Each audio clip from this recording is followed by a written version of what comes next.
에스겔 45장 1절부터 하도록 하겠습니다. 에스겔 45장 1절부터 하도록 하겠습니다.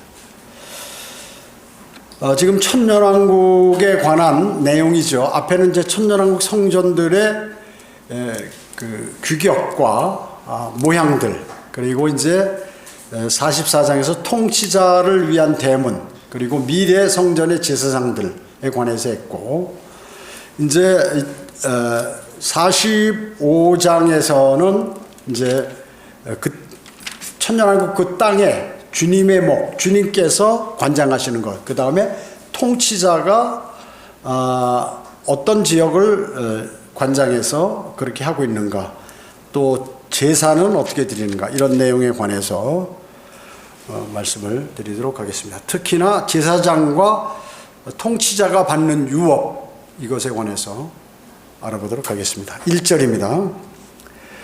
또 너희가 제비 뽑아 땅을 유업으로 나눌 때 땅의 거룩한 구역은 주께 예물로 드릴지니라. 그러니까 12지파가 차지하지 않는단 말이죠. 이 거룩한 지역은 예물로 드리는데 그 길이가 25,000 리드요 너비는 1만 리드라.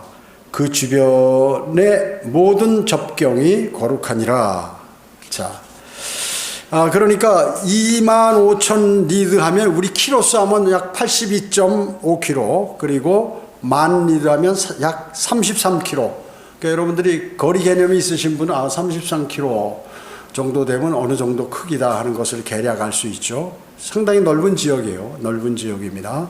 이것을 거룩한 구역이라고 이렇게 얘기합니다. 그래서 땅의 거룩한 구역 전체는 25,000 리드, 가로 세로 25,000 리드. 자, 그럼 말씀드리면, 자, 이거 전체적으로 보면 이게 천년왕국 때 유대인들이 이스라엘이 차지할 그러한 땅인데, 여기에 북쪽은 하마스로부터 나일강까지, 그리고 페르시아만, 그리고 우측으로는 유프라데스 강 있는 데까지 이렇게 저 넓은 지역을 유대인들이 실제 장악해서 이렇게 통치를 하고 여기서 생활하게 됩니다. 거리는 이제 우측이 지중해죠. 지중해입니다. 그리고 여기 1000km, 1600km, 1000km 이렇게 피라미드형으로 되어 있어요. 이렇게 딱 잘라지는 건 아니지만 대략 볼 때 이런 형태로 이렇게 차지하게 된다. 그래서 위로부터 12지파 단, 아셀, 납달리, 므낫세, 에프라임, 루벤, 유다, 그리고 여기는 이제 거룩한 구역이죠. 그 다음에 베냐민, 땅의 거룩한 곳, 그 다음에 베냐민, 시몬, 이사갈, 스불론, 갓, 이렇게 해가지고 12지파가 이제 차지하게 됩니다. 여기 요것은 그 요단강입니다. 요단강. 요것은 사해지만 이제 천년왕국 때는 어때요? 이게 성소인데, 빨간 게 성소로부터 물이 흘러나가서 그 지역에 그 소금 물이 전부 좋은 맑은 물로 돼가지고 물고기들이 여기서 놀게 되죠. 그래서 아주 좋은 젖줄이 되는 거죠. 지금은 현재 소금 덩어리라 이렇게 사람이 먹을 수 없지만 그때는 이제 아주 맑은 물로 이렇게 되는 것입니다. 맑은 물로. 그래서 지금 여기서 지금 오늘 1절에서 말씀하는 게 요 지역을 얘기하는 거예요. 요 지역.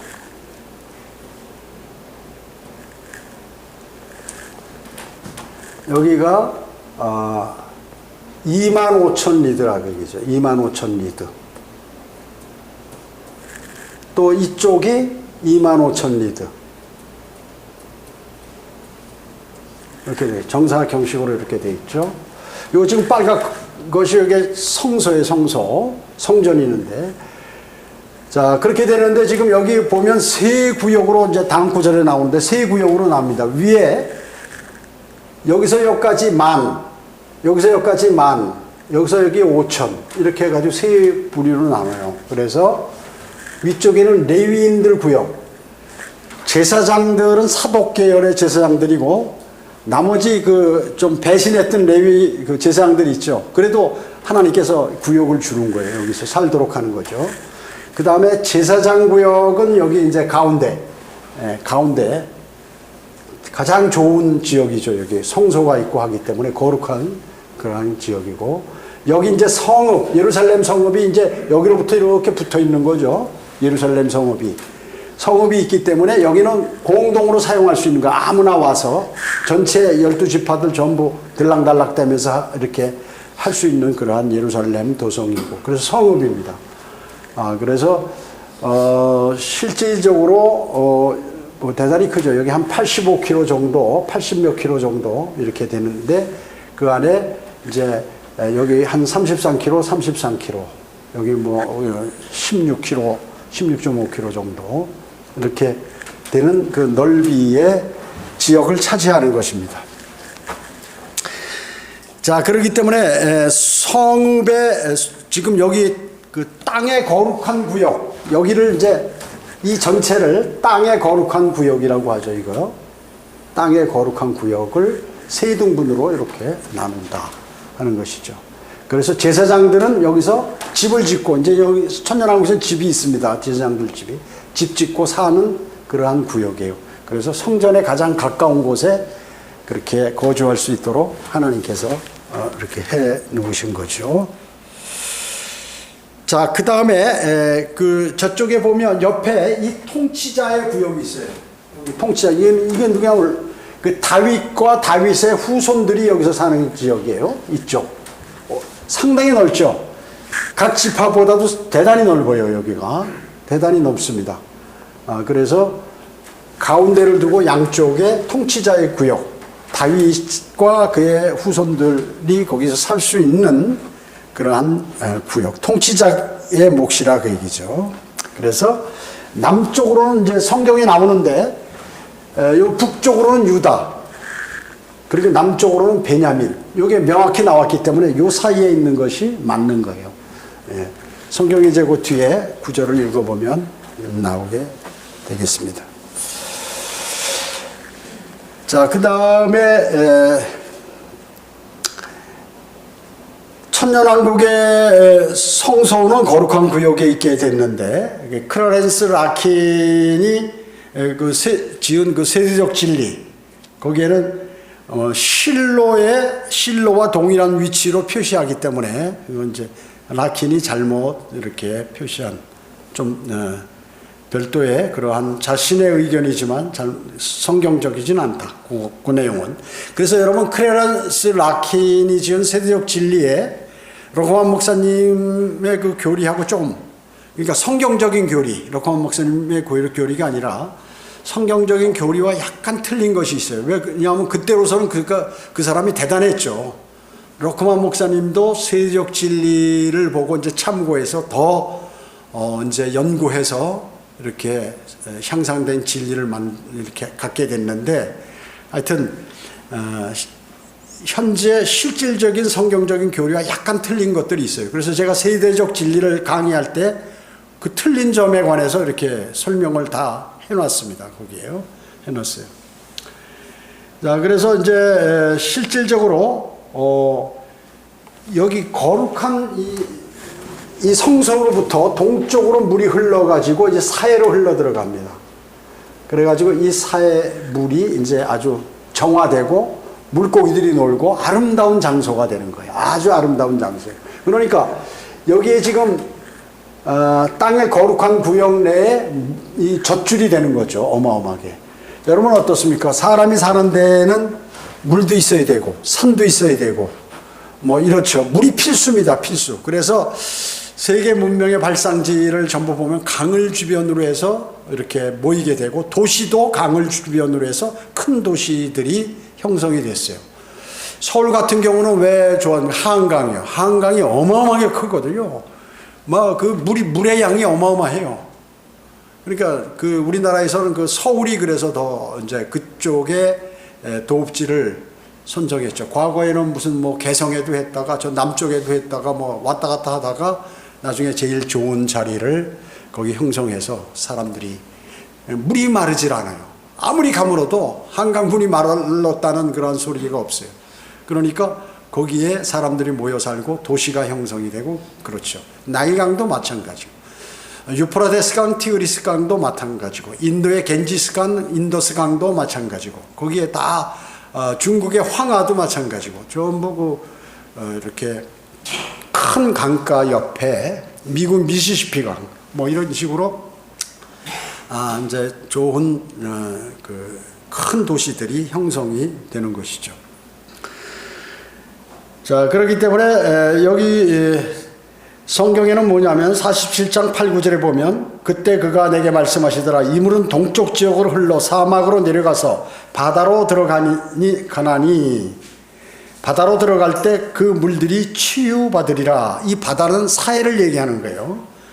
받으리라. 이 강물이 흐르는 곳마다 살아있고 움직이는 모든 것들이 살 것이라. 또 이 물이 거기로 들어가서 거기에는 매우 큰 고깃대가 있으리니 이는 그 물들이 치유될 것이요 강이 흐르는 곳에는 모든 것이 살 것이라. 예. 모든 것이 살아난다 그 얘기죠. 바다가 치유되는 천년왕국 시대에는 이제 죽음의 바다인 사해가 아니라 살아있는 바다가 된다 하는 것이죠. 여기 2절 보겠습니다. 2절 보면요.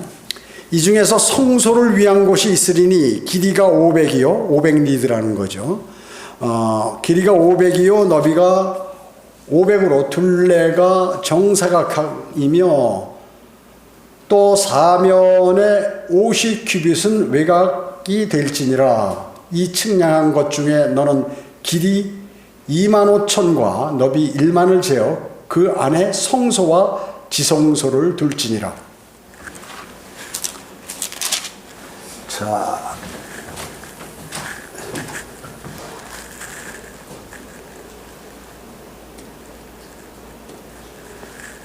여기 이제 이렇게 성전이 있잖아요. 성전, 예루살렘 천년왕국 성전. 여기가 얼마예요? 500큐빗이죠. 큐빗. 그 다음에 이쪽도 마찬가지로 500큐빗 이렇게 되어 있습니다. 그런데 지금 여기서 2절에서 말씀하는 건 500리드라고 얘기하잖아요. 500리드. 500리드. 어마어마하게 크죠. 사실 딱 크게 하면 여기까지 이렇게 그려야 되는데 그냥 이런 식으로 이렇게 되어 있다 얘기죠. 여기 500, 이건 리드입니다. 큐빗이 아니라. 성전 외곽이죠. 말하자면. 여기 아무도 못 들어오는 거예요. 여기도 담이 쳐져, 약간 담이 쳐져 있어요. 여기 500리드. 그 다음에 여기에 50큐빗이 이렇게 또 이렇게 돼 있다. 그죠. 한 부분, 이렇게. 이런 식으로 50큐빗이 여기는 이제 50큐빗. 그것을 말씀하는 거예요. 그렇게 말씀하는 거예요. 자, 성전이 있으면 외곽으로 500리씩 이렇게 거룩한 구역을 이제 선정하고 50큐빗씩 또 이렇게 여기에 담에 접근하지 못하도록 그렇게 해놨다. 그 말씀이죠. 이제 요게 어디 있냐 하면 바로 여기에 있다. 그 얘기죠. 여기에 있다. 여기. 거룩한 구역, 제사장 구역, 거룩한 구역이고 제사장 구역 저기에 있다. 그 말씀을 지금 하고 있는 것이에요. 그래서 성전 외곽 터가 약 500리드씩 또 되어 있고 그 다음에 그 옆에 50큐빗씩 외곽 태가 또 설치되어 있다. 그래서 성소와 불경한 장소 사이를 딱 구분해 놨다 그 얘기죠. 그렇게 구분해 놓은 거예요.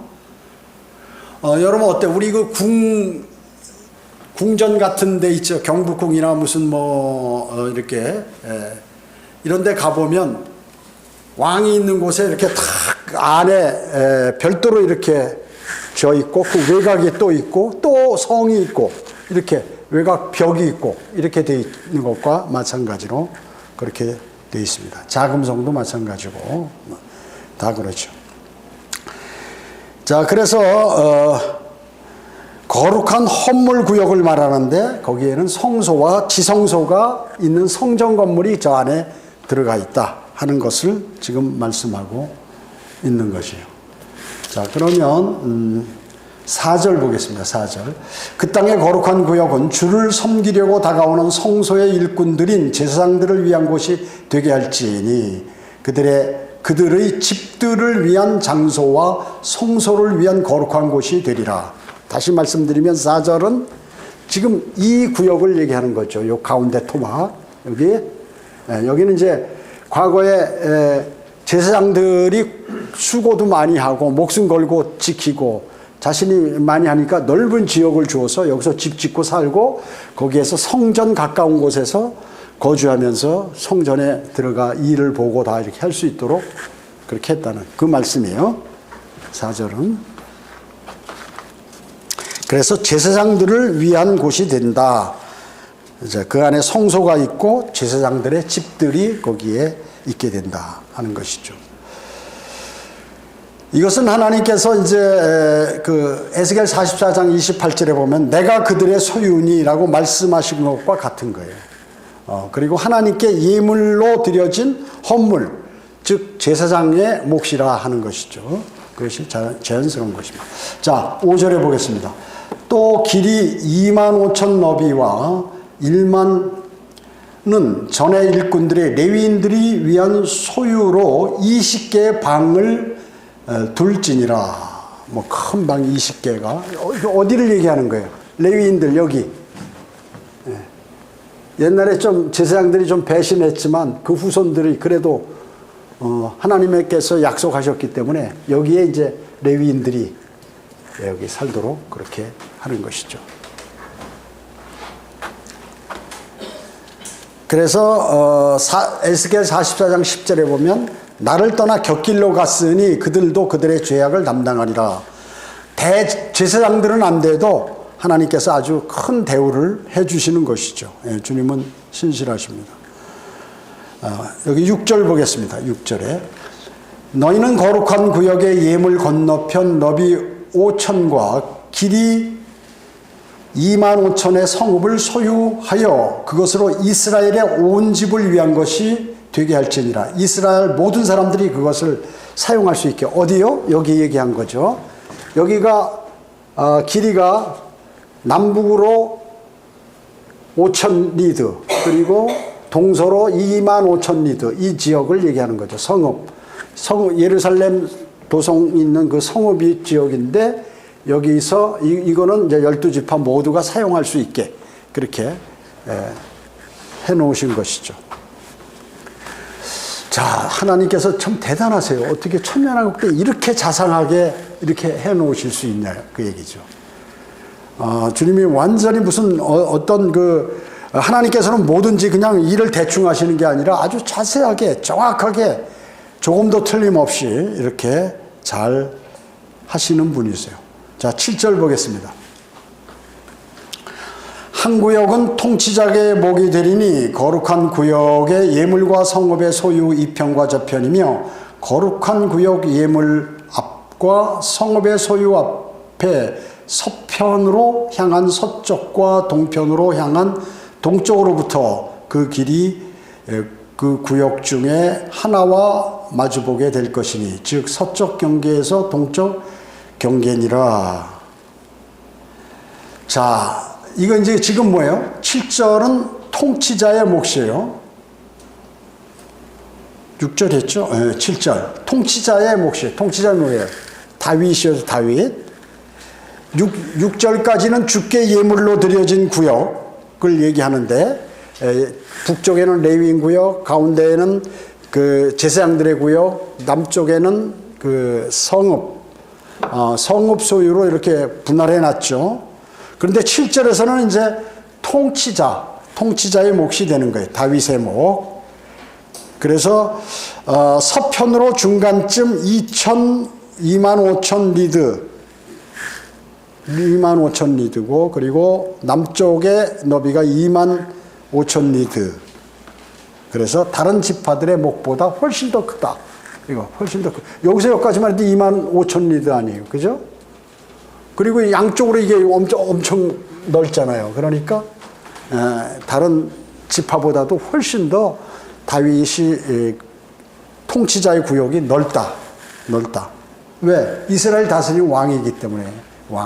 여러분 어때요? 일반 집들이 보면 개인 집은 조그맣잖아요. 왕궁은 어때요? 어마어마하게 크잖아요.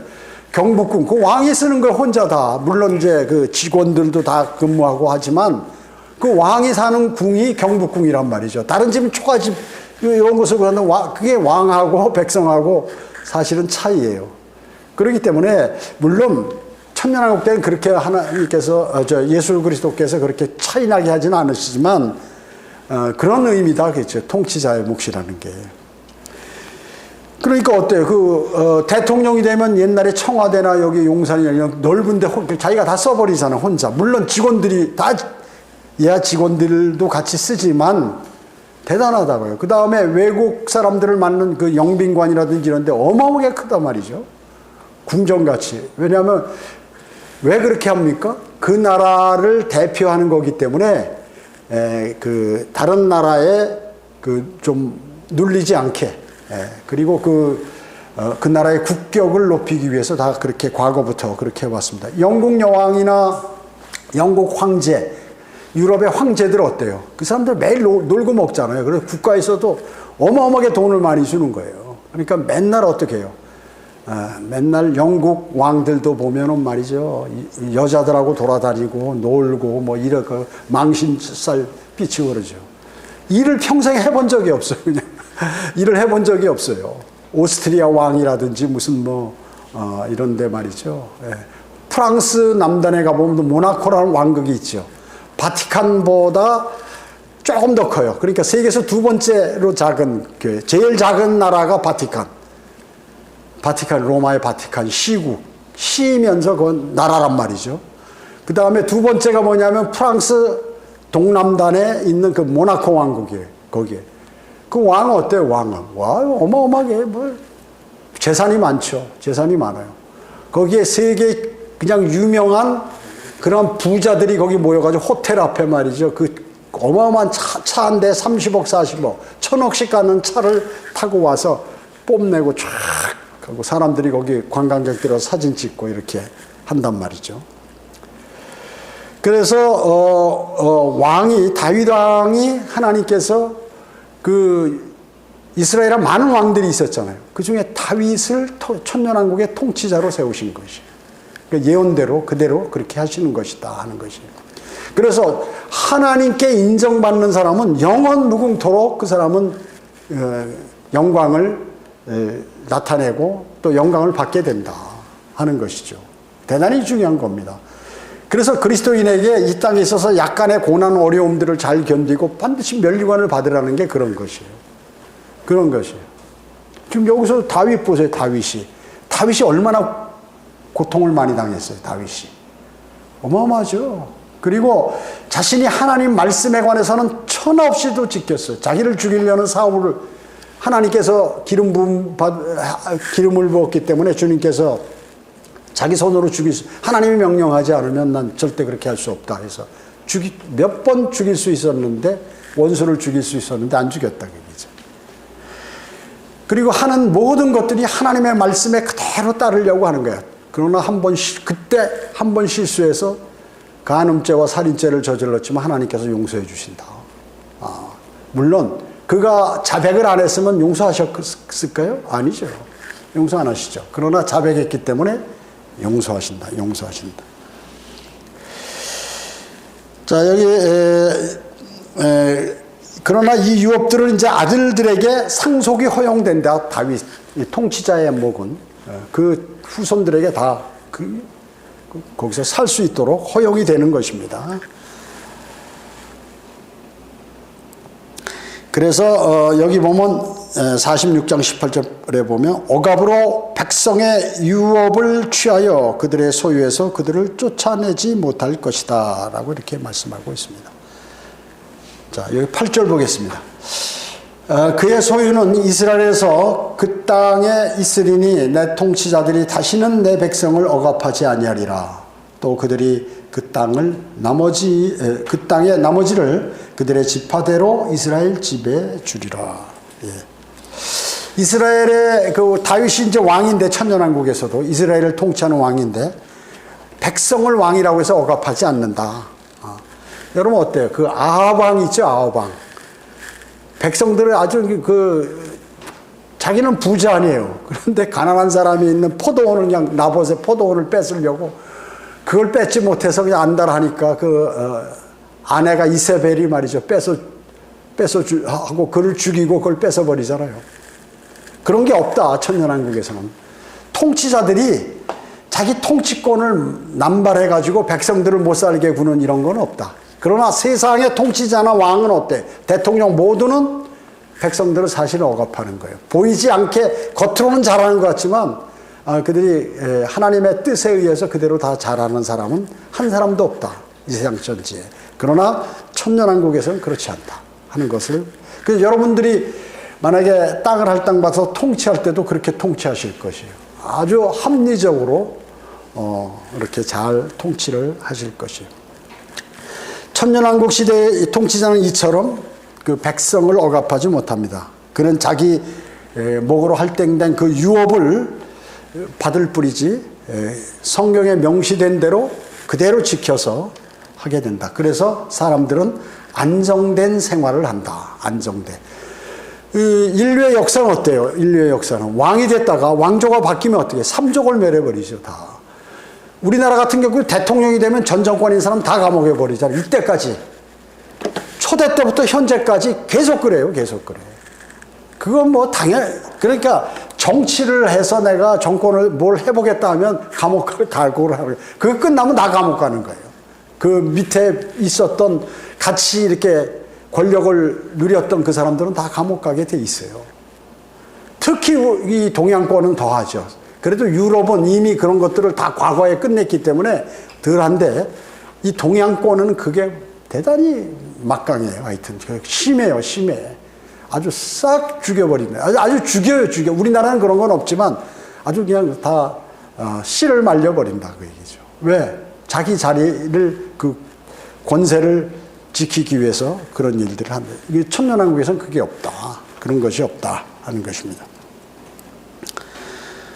자, 여기 9절 보겠습니다. 주 하나님이 이같이 말하노라. 오 이스라엘의 통치자들아, 너희는 그 일이 충분하도록 하라. 너희는 폭력과 약탈을 제거하고 공의와 정의를 시행하여 내 백성으로부터 너희는 강제 징수를 그만둘지니라. 주 하나님이 말하노라. 천년왕국 때 세금이 있겠어요? 없겠어요? 없어요. 없어. 세금 없어. 강제 징수하지 말라 그 얘기죠. 그리고 통치자들아, 그 일이 충분하도록 너희는 그 일이 충분하도록 하라. 폭력과 약탈 이런 게 없다. 천년왕국에서는. 만약에 그것이 이루어진다면 그걸 어떻게 해요? 바로 주님께서 처단하시겠죠. 그런 일이 없는 거예요. 그래서 인간들이 이 땅에서 사는 동안에 누려야 할 것들을 천년왕국 가면 다 누릴 수 있다. 그러니까 인간이 바라던 그러한 파라다이스라고 볼 수 있어요. 자, 그렇기 때문에 그 어려움들이 없고 공의롭고 정의롭다. 공의롭고 정의롭다 하는 것입니다. 여러분, 세금을 왜 걷어요? 세금을 국가를 위해서 이제 세금이 필요한 거죠. 근데 이제 그 통치자들이 세금을 거두면서 자신에게 유리하도록 또 거기서 이제 다 이렇게 한다고. 그러면서 세금은 백성을 위한 거다 하면서 세금을 걷지만 실제적으로 이 통치자들이 보면 어때요? 그 민주주의 국가에도 통치자들이 끝나고 나면 숨겨놓은 재산들이 엄청 많잖아요. 나중에 내가 어떻게 될지 모르니까 차명이나 기타 뭐 이런 것들을 해놔서 나중에 내가 감옥 가더라도 나오면 평생 먹고 살 수 있는 이런 거를 준비해요. 대부분 다. 대부분. 그 왜 그럴까요? 세상이 약하니까. 그래서 통치자는 통치할 때는 좋지만 그래서 이게 이제 독재 국가들이 생긴 거예요. 내가 이 통치 놓으면 난 죽는다. 끝까지 이거를 견제하겠다 하는 게 이제 공산주의 국가에서는 전부 이렇게 하고 있죠.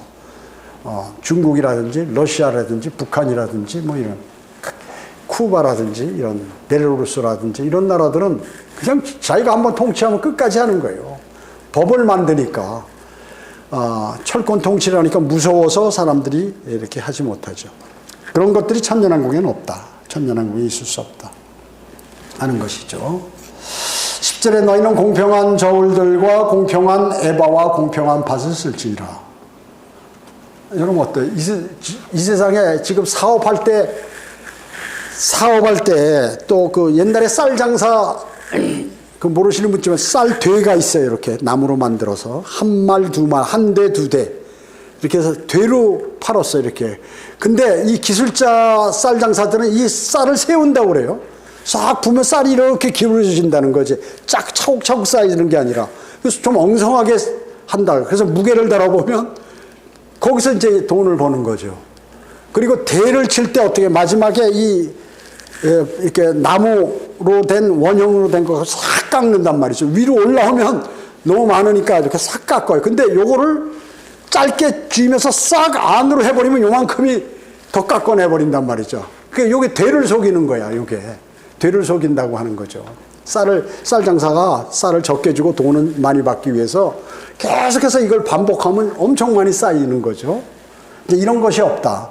그 다음에 저울도 어때요? 저울도 다 속이잖아요. 우리 어렸을 때 보면 이거 이제 끈으로 하는 이쪽에 추를 달아가지고 하다가 나중에 이제 무슨 올라가서 하는 저울 하다가 지금은 이제 전자저울이 나왔죠. 그렇기 때문에 저울은 이렇게 사람이 속일 수가 있어요. 그리고 이 사람이 손을 잡을 때 탁 안쪽으로 잡아버리면 무게를 이렇게 조금의 차이를 낼 수가 있죠. 그래서 시장에서 장사하는 사람들이 전부 이 저울을 속였어요, 옛날에. 그걸 다 더하면은 뭐 100회 이상 되면은 그 대단한 금액이거든요. 작은 금액씩 속이지만 그런 게 없다, 이제. 그 다음에 사업하는 사람들이 어때요? 남는 거 하나도 없다고 그러는데, 예를 들어서 옷을 하나 만들잖아요. 의류회사에서. 또 그 신발에서 구두를 하나 만들면 모든 재료비가 20%밖에 안 들어요. 20%. 거기에다 나머지는 그럼 뭐냐? 30%는 운용비. 월급 줘야 되고, 임대료 내야 되고, 또 창고비 내야 되고, 이게 감가상각에 하는 그런 거고, 나머지 50%는 그냥 다 남는 건데, 거기서 DC를 해주는 거예요. DC. 그렇기 때문에, 실제 원가라는 것은 어마어마해요. 그게 이제 장사예요. 그래서 돈을 벌려면 장사를 해야 되는 거지. 옛날부터. 돈을 벌려면 장사를 해야 되는 거죠.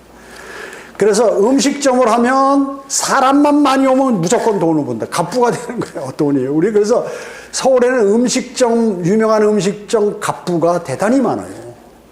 대단히 많아요, 대단히. 음식점을 하면 20% 가지고 나머지 80%를 남겨야 돼. 그러면 나머지 50%는 뭐냐? 50%는 활동비나 나머지 쓰는 걸로 다 쓰고 내가 한 30%를 최종적으로 남기지 않으면 돈을 벌 수가 없는 거죠. 사람들이 그걸 계산하거든요. 그렇기 때문에 옷을 이제 유행하는 옷들이 이제 나오잖아요. 그러면 그 옷이 얼마나 많이 만들어야 되냐면 컬러별로, 스타일별로, 사이즈별로 다 만들려고 하니까 이게 만약에 안 팔리면 어떻게 해요? 큰일 나죠, 이거. 망하는 거죠. 그러니까 그것을 다 거기다, 그 가격에다 붙이는 거예요. 안 팔리는 것까지 다 붙이는 거야. 그래서 팔기 때문에 실질적으로는 원가는 얼마 안 된다, 그거죠. 원가는 얼마 안 돼요. 그리고 나머지는 이제 덤핑으로 다 팔아버려야 되고 이렇게 되다 보니까 얼마 안 된다. 그래서 장사를 하는 사람이나 사업을 하는 사람은 다 그걸 생각하고 이제 최소한 자기가 갖고 갈 거를 얼마를 내가 어떤 방법으로 그걸 할 것인가에 따라서 성공하느냐 실패가 달린 거예요. 그냥 무대뽀로 하면 안 돼. 다 망하는 거예요, 무조건 하면. 자, 그래서 그와 마찬가지로 그러다 보니까 어떻게 해요? 소비자는 속아서 사는 거예요, 그냥. 다 속아서 사는 거야. 이거 얼마 안 된대. 자기가 못 만드니까, 아이고, 또 비싼 돈 주고 사서 자기가 쓰는 거고, 다 이렇게 하는 거예요. 그래서 서로 간에 그런 이익을 남김으로 해서 또 거기서 남는 이익 갖고 먹고 살고, 또 뭐 다른 일을 하고 이렇게 하는 거죠. 근데 천년왕국 시대에 이런 게 없다.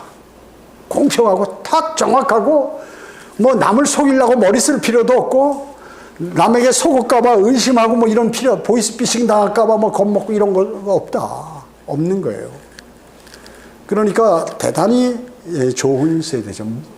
신경을 안 쓰고 살고 나쁜 생각을 안 하고 살 수 있는 그러한 시대가 천년왕국 시대다 하는 것입니다.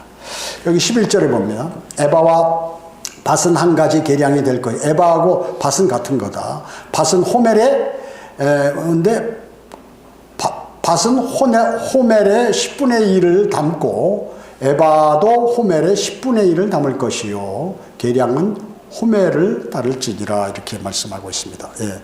그래서 1호멜은 에바다. 그래서 1호멜이 약 220리터. 여러분 그 1.5리터 우리 음료수통 있잖아요. 그걸 생각하면 220리터 되는 용량이다. 1호멜이.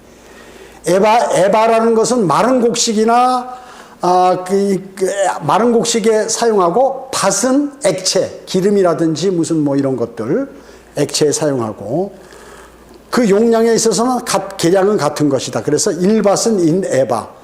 다만 고체냐 아니 곡물이냐 액체냐에 따라서 이름만 틀릴 뿐이지 무게나 이런 건 다 같다.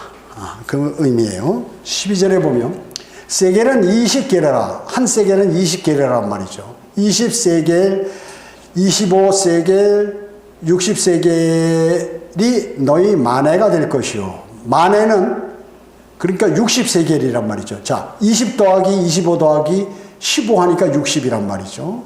그러니까 만해가 큰 거예요. 세겔보다. 그래서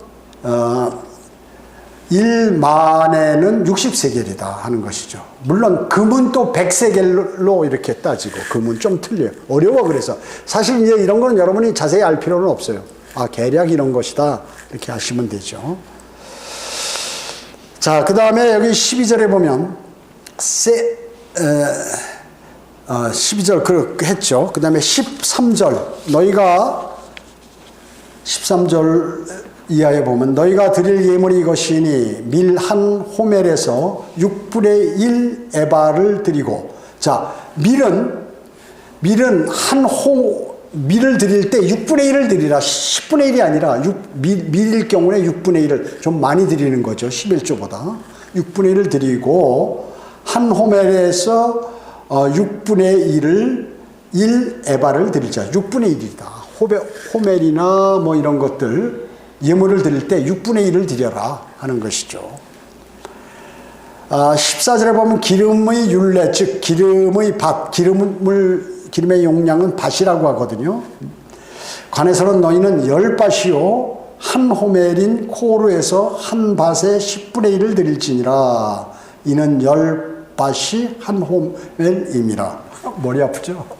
머리 아픕니다. 이런 거. 자세할 필요는 없지만 하여튼 뭐 10분의 1이고 어떻게 드려라 하는 거를 이제 말씀하는 거예요. 기름은 뭐 10분의 1 드리고 곡식은 6분의 1 드리고 뭐 이런 식으로 정확하게 찝어서 여러분에게 해당되니까 알 필요는 없어요. 많이 자세하게 머리 아프게. 누구에게 해당? 유대인에게만 해당되는 거예요. 이게 유대인에게만 해당이 되는 것입니다.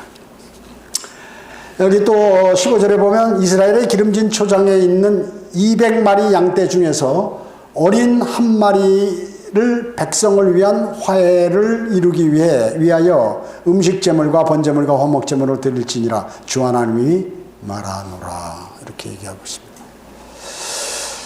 자, 참말로 어려운 그런 내용들이 맞죠. 양의 경우는 200마리당 한 마리 드려라. 너가 갖고 있는 양이 200마리면 그 중에 한 마리는 제물로 드리라 그 얘기죠. 드리되 음식제물과 번제물과 화목제물로 드리게 돼 있죠. 자, 이것은 백성이 통치자에게 바치는 그러한 예물이 아니라 통치자로 하여금 백성들로부터 제물을 거두어서 주님께 드리는 거예요. 통치자가 갖는 게 아니에요. 주님께 드리는 제물이다 하는 것입니다. 통치자가 백성들로부터 받은 예물들을 모아 각종 제물들을 하나님께 드리는데 이건 그리스도인이 아니죠. 또 개인적인 죄인들도 아니에요. 이것은 이스라엘 집의 화해를 이루기 위해서 그렇게 한다 하는 것입니다. 예. 그래서 그 이스라엘은 천년왕국의 이러한 제사를 통해서 민족적으로 구속을 받는 거예요. 이제 율법 시대 때 어떻게 제대로 안 드렸어요, 과거에. 그러니까 너희 요때는 정말로 잘 드려서 하나님 말씀에 합한 사람이 되어서 모두 구원을 받아라 하는 그러한 의미예요. 그러한 의미예요. 그리고 명절과 세 달들과 안식일들과 이스라엘 집의 모든 정한 절기에 제사를 드리는 것은 구약 시대와 동일하다. 참 이게 그러니까 그 당시 잘했으면 천년왕국 때 이런 게 없을 텐데 안 했기 때문에 유대인들을 다시 다 원칙대로 드리고 나서 주님께서 이제 완전히 구속하시는 거죠. 하시는 것입니다. 여기 17절에 그 얘기예요.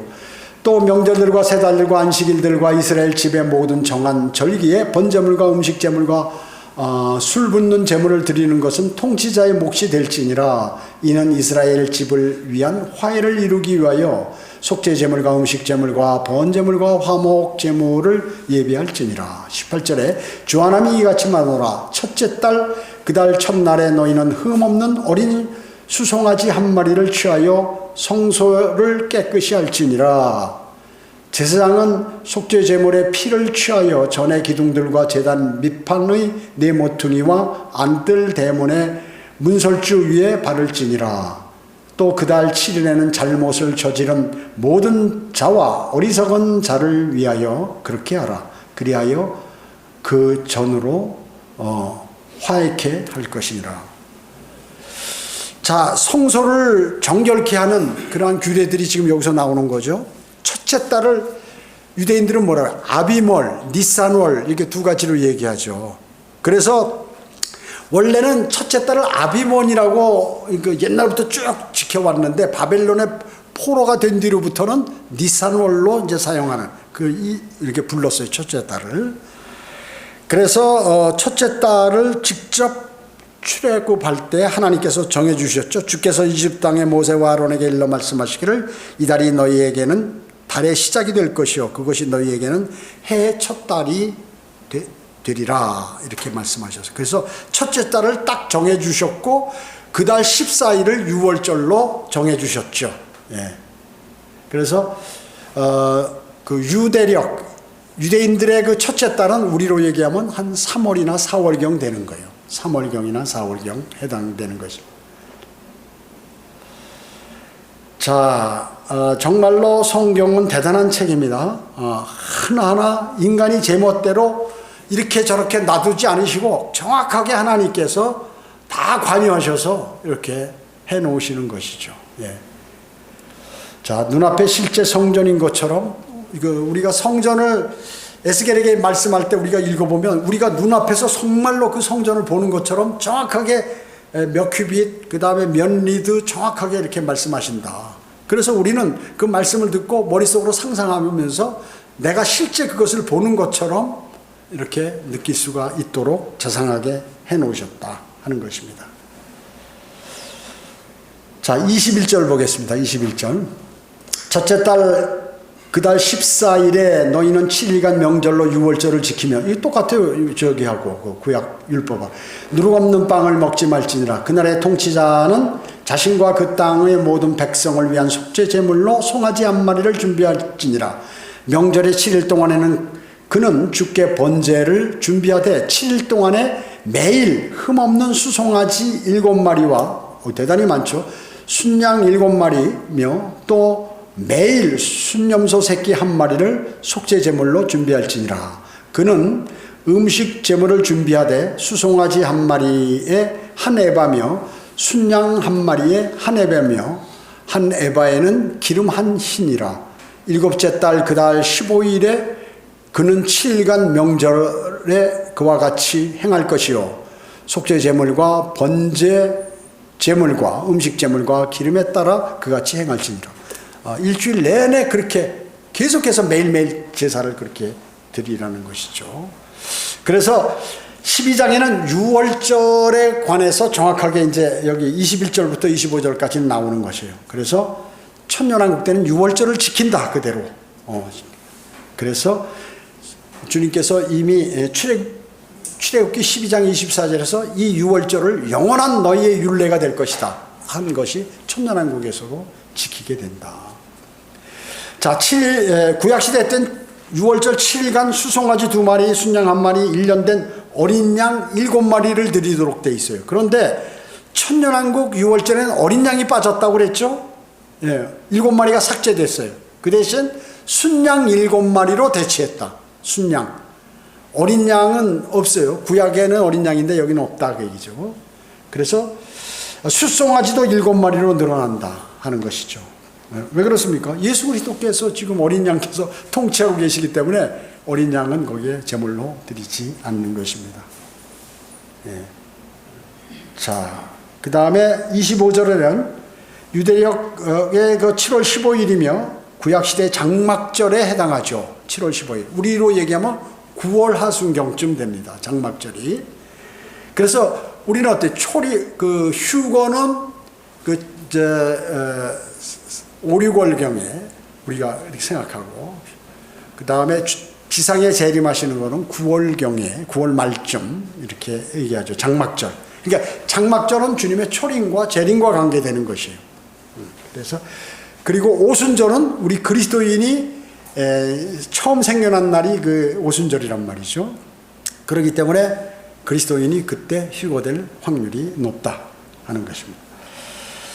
자, 그래서 장막절이 시작된 첫날과 여덟째 날을 안식일로 지키죠. 똑같이 그렇게 지킵니다. 그래서 레위기 23장 39절에 보면 너희가 그 땅의 열매를 거두면 일곱째 달의 15일에 또한 너희는 7일 동안 주께 명절을 지키지니 첫날도 안식일이 되고 여덟째 날도 안식일이 될지니라. 자, 그리고 토요일만 안식일이 있는 게 아니에요. 그러니까 지금 이 안식일 지키는 사람들 또 안식교도들은 이 토요일만 있는 줄 아는데 아니에요. 이렇게 다 첫날도 있고 전날도 있고 무슨 큰 명절 있죠. 6월절이라든지 장막절 이게 전부 안식일이에요. 큰 안식일. 그렇기 때문에 그 안식일을 잘못 오해함으로 인해서 예수 그리스도께서 어때요? 금요일날 십자가에 달리셨다 이렇게 알고 있는 거예요. 알고 있는 것이에요. 왜냐하면 그 주에는 그 6월절이 있었기 때문에 2번 안식일이 있단 말이죠. 한 주에는. 그 예비일도 둘이에요. 그러니까 이 말을 혼돈해가지고 금요일날 잘했다. 지금 금요 처리하고 금요 예배하고 교회에서 일반 교회에서 다 그런 거예요. 왜? 예수 그리스도께서 십자가에 못 박이신 날인데 우리가 가만히 있을 수 있냐 해가지고. 근데 그렇게 하면서 또 뭐냐면 헌금을 걷어. 그때 이제 구역 예배하면서 양 모이니까 돈 좀 내자 해가지고 그 액수가 여러 구역이 있으면 그게 또 대단히 되니까 계속 뭐 예배를 만들어 가지고 돈을 걷는 이런 것을 만들어 버린다. 그런 거 하지 말라는데, 유대인과 같이 절기를 지키지 말라는데 지금도 많은 교회들이 절기들을 지키겠다고 난리를 치면서 돈을 걷는 거예요. 잘못된 것이죠. 잘못된. 자, 기도하겠습니다. 전지전능하시고 자비로우신 아버지 하나님 감사드립니다. 주님께서 저희에게 베풀어 주신 많은 은혜 감사드립니다. 유대인보다도 훨씬 더 많은 복을 받고 이제 새 예루살렘에서 영원히 거주하게 될 그리스도인의 복이 얼마나 큰지 매일 감사를 드려도 부족할 것입니다. 저희가에게 평소에도 많은 은혜를 주셔서 감사를 드립니다. 은혜 감사드리오며 주 예수 그리스도의 이름으로 기도드립니다. 아멘.